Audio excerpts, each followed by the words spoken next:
नमस्ते, राम राम। आज की हमारी कहानी है डाकू और व्यापारी। एक डाकू था जो साधु के भेष में रहता था, पर था डाकू। वह लूट का धन गरीबों में बांट देता था। उसकी एक बहुत अच्छी आदत थी। एक दिन कुछ व्यापारी उसके पास आए और वो डाकू के ठिकाने के सामने से गुजर रहे थे। सभी व्यापारियों को डाकू ने घेर लिया।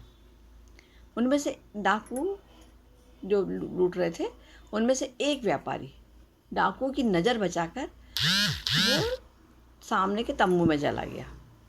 वहाँ उसने उस साधु को अपने माला जपते देखा, तो उसने उस थैली उसको दे दी कि हमारी थैली संभाल कर रखो, मैं आऊँगा तो ले जाऊँगा। तो उसने साधु ने कहा ठीक है, तुम निश्चिंत होकर चले जाओ, तुम्हारी थैली मेरे पास सुरक्षित है। डाकुओं के जाने के बाद व्यापारी अपनी थैली वापस लेने आया, तंबू में आया।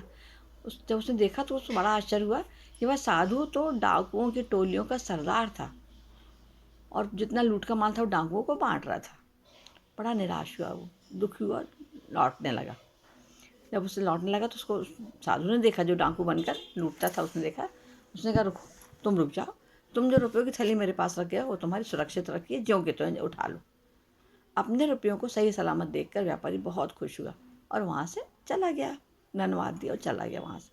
उसके जाने के बाद डाकू जो बैठे थे उसके साथी लोग, उन्होंने पूछा आपने ऐसे क्यों जान दिया उसको, उसकी जो लिया था आपने उसको, वो तो अपन को उसको लूट में बांट लेना थी। तो उन्होंने कहा नहीं, व्यापारी मुझे भगवान का भक्त समझकर वो थैली मेरे पास सुरक्षित रख गया था। उसी कर्तव्य भाव से, उसी भावना से मैंने उसकी थैली को हाथ भी नहीं लगाया और वापस दे दी। किसी के विश्वास को तोड़ने से सच्चाई और ईमानदारी हमेशा शक के घेर में आ जाती है। इसलिए कभी किसी का विश्वास नहीं तोड़ना चाहिए और हमें हमेशा परमात्मा पर भरोसा रखना चाहिए। भगवान जी पर हमें हमेशा भरोसा रखना चाहिए।